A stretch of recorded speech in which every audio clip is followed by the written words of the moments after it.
Welcome. You're joining us on the LinkedIn Live version of the podcast, which is Leveraging Thought Leadership. And today's going to be a lot of fun. I've got two really, really interesting and seasoned folks. We've got Andy Paul and we've got John Jantsch. Well, seasoned in the sense of Thanks, thought Peter. leaders. Thought leaders. Let's just say old. No, I did not. All the fresh spices have been applied. Yes. Exactly. Well, let me give you their quick bios, and then we'll get in and defend the seasoning there. So Andy's got a new book that just came out this week called "Selling Without Selling Out." Sell without selling out. Yes, Sell Without Selling Out, and this is his third or fourth book. Third book. He's ranked number 8 on LinkedIn's list of top 50 global experts. His hit podcast "Accelerate Your Sales" was acquired in 2010 and since renamed Sales Enablement with Andy Paul. And then let me give you a little bit on John. If you don't know John, I'll just give you the shorthand for John. He is the father of duct tape marketing. And there are at least 6 books, maybe more out under that theme. And he's been at it for a long time. So we've got marketing and sales. And what I meant by seasoned, Andy, with all due respect, is between the two of you, I think we've got, 10 published books or something, which is more than most folks read in a year or two. So welcome to both of you. Well, thank you. So, yeah. Happy to be here. So let me start let's just start with books a little bit, because you guys might know a thing or two, and it's changed and it's evolving. What is different about getting a book out into the universe today, and what's kind of universal? What hasn't changed since you all both started? Well, I think for me, the biggest thing that's changed, my first book came out in 2007, and it was a sort of novel thing for, a small business person to have a book. The thing that's changed the most now is that, probably since we've been talking, 50 books have come out in the business space. So that's probably the most dramatic thing that's changed. Well, let's stay there for a minute, because I think where you're going, John, because your focus is on the small business, is when you did it in 07, not as easy to do. Now there's a million services and a lot of other ways for a small business to get a book out, whether to credentialize yourself or whatever the case may be. You don't have to go through the big New York houses and all that stuff. That's an interesting point there. I think and there's good news and bad news in this. More and more people writing more and more books often. So now we have a signal to noise problem, right? Yeah. And there really weren't very many easy ways to get it out. As you said, if you didn't have an agent who had access to one of the big, publishing houses, it was a very tough road. Self-publishing was seen as kind of a less than approach.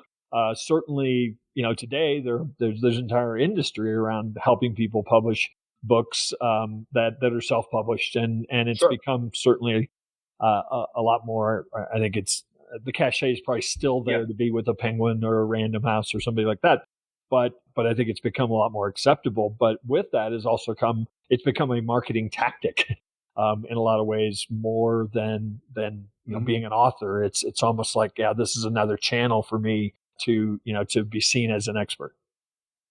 Yeah, well, and I think used to be, and then we'll get to you in a second, Andy, that the difference between traditional publishing and self-publishing was massive. Oh, well, you weren't good enough for New York, and blah, blah, blah, blah, blah.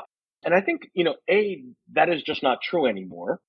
And B, a lot of it's not just black and white. There's a lot of stuff in the middle, hybrid, whatever. And I think what people don't discuss often enough is there are business model variables as well, right? Like, when you think about, the big New York publishing house, and they do some great things as well.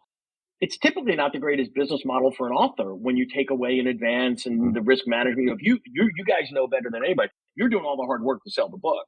So a partnership where you get 10 cents or 15 cents on the dollar, not exactly a partnership necessarily. But I want to get your thoughts, Andy. So given that you're I've done all three, right? So done, one that was first was hybrid, but leaning toward more purely self-published. Second one, traditional publishing. Third one, I'd say next generation hybrid, and with a great business model. And I think it just acknowledges that business model, that regardless of who you publish with, it's still on the author to market the book and to sell the book. Yeah. And that's a massive, massive, massive point, because I hear people all the time, well, my job's to write the book. Ha ha ha. Right. No. It's, as I tell people, we released yesterday with the new book, and as I said on somebody, one journey ended and another one began, right? So the first journey just to get the book to market, to write it, we've gotten that done now. Now we have to sell it. And I think if you're going to go to that effort and you have to make that investment, then why not work with a publishing model, with a business model that will enable you to be, rewarded for doing a good job. Well, and I'll just add on that a little bit. I think a lot of times people, you're absolutely right, Andy, that it's like write the book and now I got to do the work of of promoting it. But the truth of the matter is, if you're going to be successful promoting it, you got to really start that maybe before you even have the idea of the book. Oh, well, I'm a perfect example of that. Is I wrote my first book, sort of my first act of thought leadership, and I didn't have as Peter will attest because I talked to him right about that time. I didn't have a blog. I didn't have a social following at all. Right. And more than one person, even at that time, asked me, so why'd you write this book? And then, the second book was, a little bit better. But between the second book and now, especially with my podcasting, we've really focused on building the audience, building the following, so that when we are in a position to release a book now, we've got a much bigger built-in potential audience. Well, I think there's a disconnect inherently built into the business model of the publisher and the author. So a publisher has to, be they self or not, look at a book as a sort of seasonal item. We're not going to invest in this over 7 years because we got more coming out of the sausage machine, right? But for the author, a book, not that everyone's writing Shakespeare or something. Book has a long shelf life, right? No pun intended. At 5 to 7 years, there are books that are out there that are 5 to 7 years. And I think what you'll probably see now, Andy, with the data, and John, you can attest to this as well. When you get a new book out, it kicks up your back catalog. Oh, who is this Andy Paul? Oh, that was a really good one. Oh, he wrote another one. Or John, let's look at that one. And they don't look at, that was written in 2007, so it's probably not relative anymore. Well, we're hoping so. Duct tape marketing still sells very well, and it's partly because I've really built. It's kind of funny. The book was. I don't know that I planned this necessarily, but I had a podcast already. I had a large following already. I was actually doing what the book I wrote about in the book for many years prior to the book actually coming out, which of course certainly helped it sell as well as it did.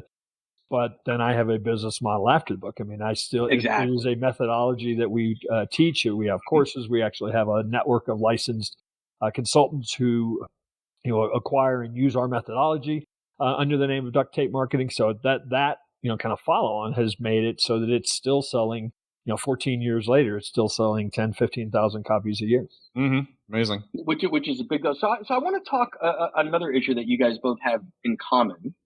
Although you might not have thought about it this way, is, people always talk about the book. It's a heavy lift. There's a launch, open the curtain, blah, blah, blah. There's a lot of, not theatrics, but there's a lot of effort and energy and the launch date and all this other stuff. But both of you do really, really amazing and beautiful things in terms of using thought leadership almost on a daily basis to elevate the brand and do the other things you do. You don't go into hibernation a couple years in between books. So talk about the importance of the use of consistently developing, deploying, and curating thought leadership to meet your business objectives, because I think you guys are two of the best examples out there. Yeah, for me, it's all focused on LinkedIn. And when I started my podcast in 2015, I had virtually no following anywhere. And just through making the decision to be very consistent about creating content that could be posted on LinkedIn, whether it was, a promotional post for the podcast or it was, some other piece of thought leadership, we're try to do something at least once a day that seems to have value for people.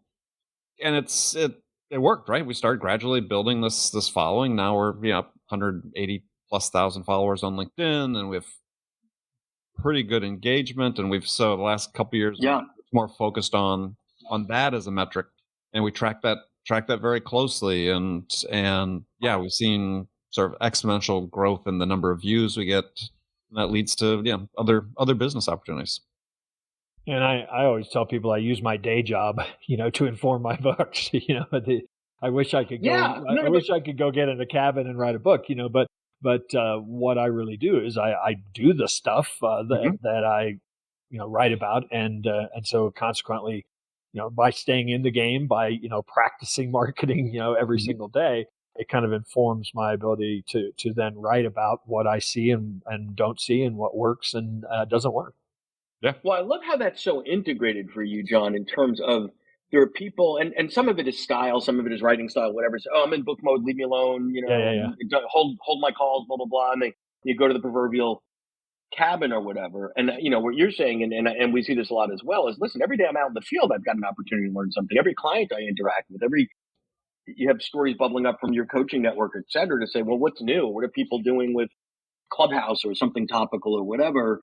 And then you could not forensically, but use that as the feed into the book. Because to me, I would rather put something out on LinkedIn that took me an hour or two that failed miserably than a book, right? Yeah. So there is the effective use of sort of thought leadership on a frequent basis, sure, as a market test. Yeah. I like to say it's like the comedian going out and playing small clubs. Is you're developing material. Yep. And you test material on LinkedIn. And I've got my Evernote file that I keep my ideas, quote unquote idea file. I think I've got close to 1,000 ideas in there that are just sitting there waiting for me to say, okay, I'm going to write on this one now, or this, I'm back inspired to be inspired by this one again, and I'm going to post something on it. So to John's point is, I've interviewed, 1,000 plus people for my show. Got my own set of clients that I deal with. It's like, I'm just gathering. Yeah. The shortage of ideas is typically not the struggle. It's which ones to go after. And I think I love that we're living in a world where you can separate your own ego or judgment from reality. Meaning, oftentimes somebody puts something out and says, oh, wow, that was the most brilliant thought I ever had. And man, everybody's going to love it. And then crickets.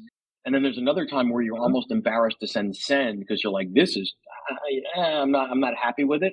And that's the thing that takes off. And I think, it's about having the data today through all the tools to say, wow, I hit a nerve here. Let me throw something else out in that vein. Let me try something else. Let me do that.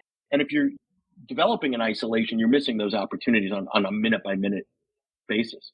Yeah. Go ahead, John. Sorry. I was just going to say, I'll tell you the story about writing my last book. I actually signed a contract for the Ultimate Marketing Engine on March 15th, 2020. So it gives people a minute or two to think about what was going on. Yeah, right. And I was like, oh, crap. Nobody wants to read a book about how to market in a time of a global pandemic, right? And so, I was kind of like, I'm at a loss of, the direction I'm going to go with this.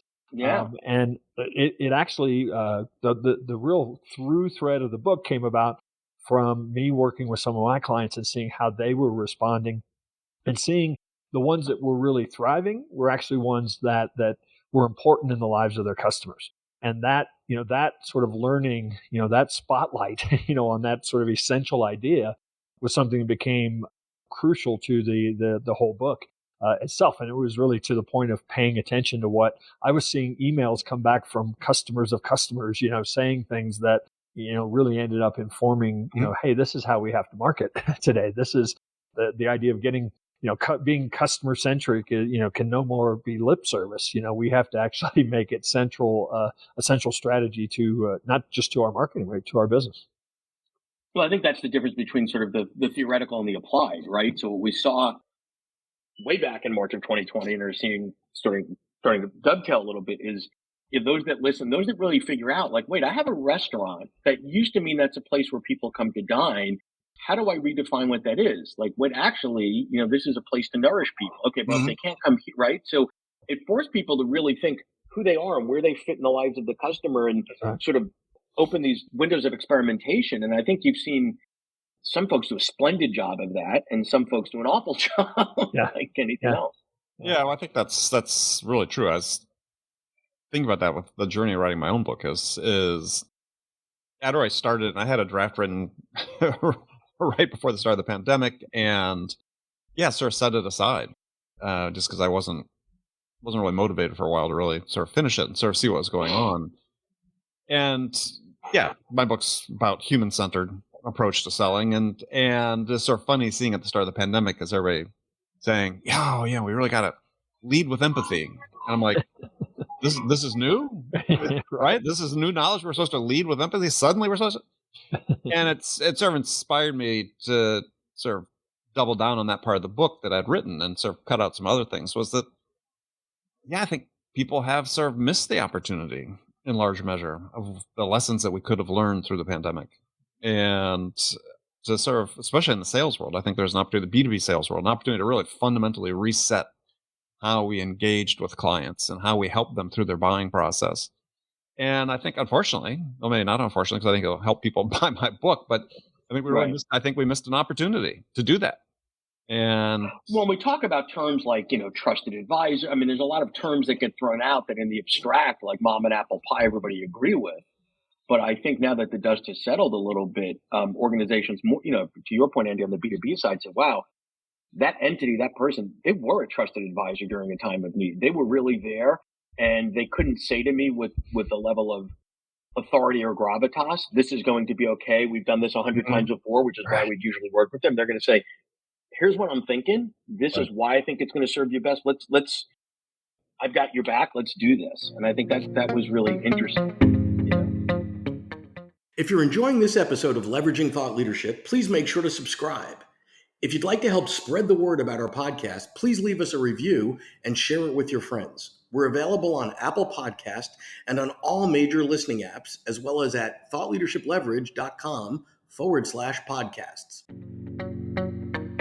I want to shift for a moment to think about or share your thoughts, more importantly, on, a book is not the end all be all. And if we think of it as a product roadmap, I think that oftentimes what happens is people think of the book and they put all the effort in. And a book to me is one door into the store, or realistically the beginning of a potentially long-term relationship. So let me start with you, John, because you've got a lot of interesting sort of moving parts to your business. So how do you, what's the journey? What's the product roadmap that you hope folks take? Because you're really clearly defined on your end user in the market in terms of small business, but what is the hope that where you're going to take them? Well, to me, it starts with a point of view. I mean, a book is really just an explanation of that point of view, for me at least. I mean, I know a lot of people do all kinds of research and come to a conclusion about a book or what should be in a book. But for me, it's always started with the fact that the idea that marketing is a system. So that kernel of an idea, was a huge innovation in the world of small business. At least I discovered, I went out there and said it a couple of times in front of audiences and went, oh, they're all nodding their head. And so I was like, maybe I'm onto something. So that kernel or that point of view really informs everything. So then the book just becomes a very large conversation with the reader about that point of view.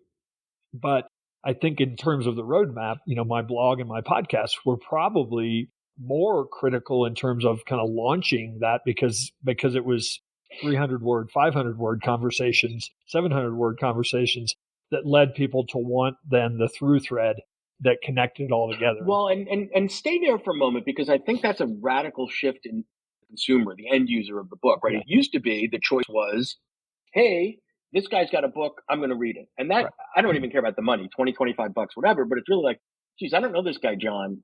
6 hours of my life? I don't know. But that was the choice we had. And then the world changes 15 years ago. TED Talk, 18 minutes. Awesome, right?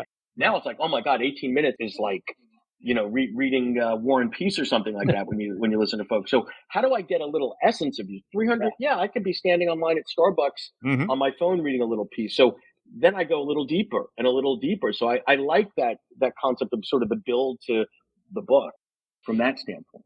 Yeah, and I think, to the point we talked about very early on, the fact that there's so many books out there now. My last book came out on September 21st. There were at least 7 people I knew who had a book come out on September 21st, that were like friends, I mean, so it wasn't like, other genres. I mean, they were business, marketing space books. And so now that idea that somebody's going to choose one book over another, they've got to already have that trust established somehow, just because, as you said, to invest the time. Yeah, it's spot on. I mean, that's, again, why we invest so much time in LinkedIn and what we're doing is because we're building that relationship, building the level of trust, and we do it, small bite at a time. Consistency is really hugely important. Topics, we could probably be more aligned on the topics we're going to put out, but it's a little more purposeful. But we're always sort of experimenting and see what people are going to engage with. And so now move that from the marketing side, right? So basically, the book, the short form, all that, in essence, is you're building your brands. That's a marketing function, and maybe attracting net new clients or whatever into Andy World and John World, right? Then what? So once I read the book and fall in love, John, we'll start with you. If I'm assuming I'm the target avatar, because why else would I be interested in reading this? What would you like me to do next, or what are my options? That's a gateway drug. for where we're going now, Peter. So my hope is that some people will then say, you know what, I love the book, I love the concepts, I love the action steps, but I need a little help doing that. Yeah. So here's our $2.99 option. Come join our community that is $1,000 a month. Some percentage of you are going to really want to be in this high level mastermind with me that happens to be $30,000 a year. And so that, as a business model, and those are just kind of made up numbers, but as a business model, that's how I think we need to think about, a book, is that some people are going to then come into your community, and whatever the number is, 15, 20% of them are going to want more, and 20% of that group are going to want more, and 20% of that group are going to want more. So to really maximize the book, you want to have that, some people call it a ladder, of products, but, to maximize a community of followers, I think, it really is just a proven practice, to have that kind of ladder of offerings. And there's a big relationship, I think, or big human need to make that connection between content and community. Because I read a book, it's a solo activity, right? And now it's like, whoa, there's a whole bunch of other like-minded duct tape marketing folks there.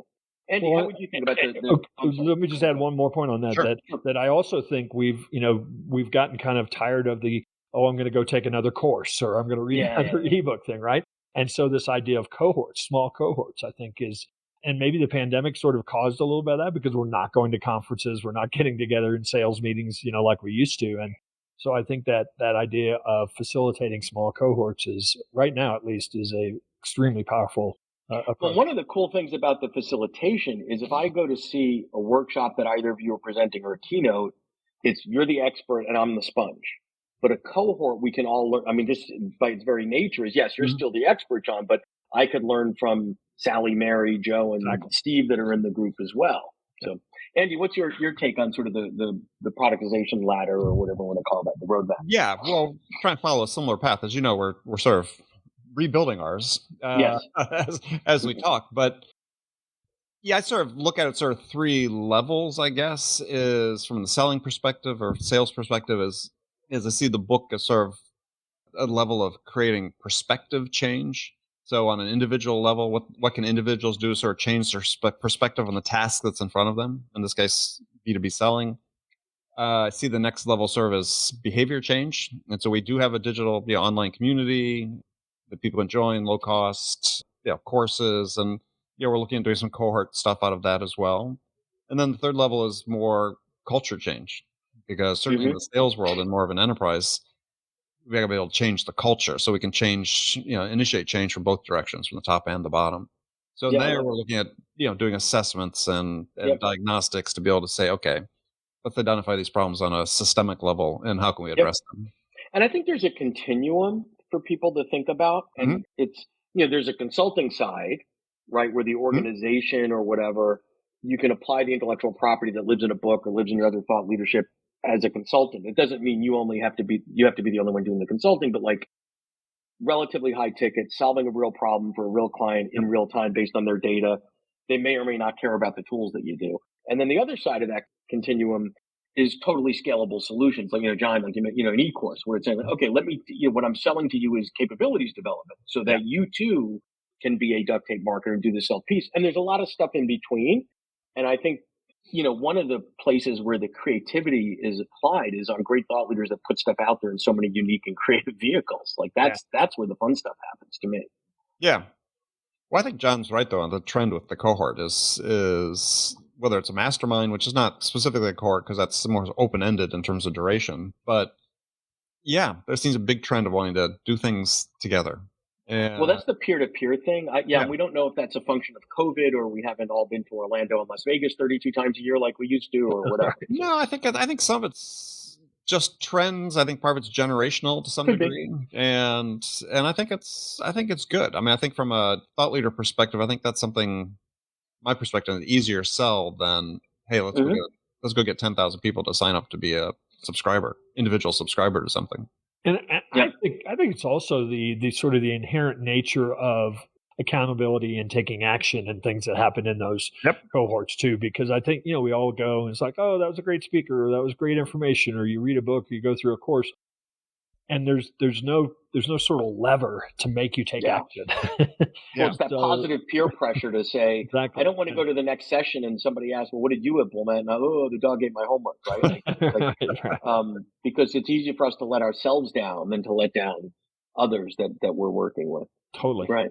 Yeah. Interesting. And just accountability to show up and participate as well. I think that's a big part of it, because you look at what the value people get from masterminds.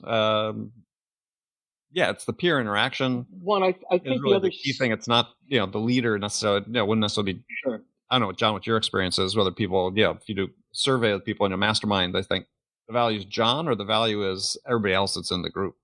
Well, I think most people, if a mastermind's put together, the value is in the other people that the facilitator knows. Yeah, right.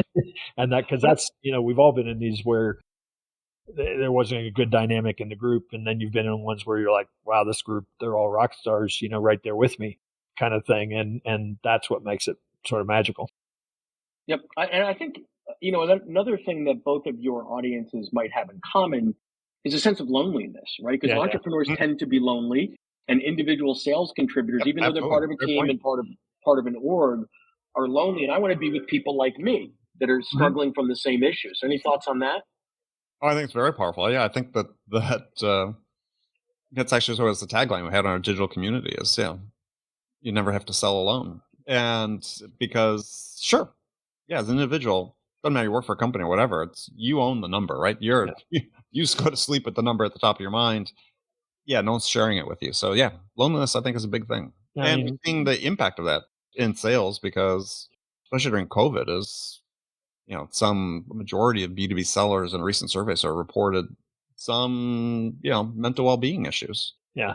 In my consultant network, about 75% of them are solopreneurs, because that business model is possible. But, it's funny, we survey them all the time, and over and over again, I came for the tools and the training, but I stay for the people, because ours is kind of a renewal membership type of thing. And so we thought we were building training, and we've really built a membership organization is what it amounts to. Right. Yeah. And I would argue, John, that when they're signing up, they're not even thinking about the community, right? Like so they might sign up for the content. That's right. But they stay for the connection and the community, because after a while you kind of go through the content is not infinite, but it's bringing it to life contextually with people that you've come to trust and admire and become friends with and all that bring for stickiness. So cool. So as we start to wrap up here, any final, no pressure, but incredible words of wisdom from either of you? I think, I'd just say, if you think about writing a book, to John's point earlier, start building your audience well in advance. Yeah. Great point. And John, what do you got? The advice I've been giving people maybe for years, but seems more relevant right now. There's a whole lot of overwhelm in marketing, because there seems to be a new channel, new platform, new way to participate in a platform. I tell people, I'm telling people right now, figure out what you don't need to be doing. Figure out what's working and focus on that, double down on that, and do less. Spread yourself less thin, and you'll have much greater impact. Yeah, great stuff. Well, I thank you both. I appreciate you both. Thank you, Peter. Fan of both of yours, and wish you all the best. Thanks for spending time with us today. Thank you. Thank you. To learn more about Thought Leadership Leverage, please visit our website at thoughtleadershipleverage.com. To reach me directly, feel free to email me at peter@thoughtleadershipleverage.com. And please subscribe to Leveraging Thought Leadership on iTunes or your favorite podcast app to get your weekly episode automatically.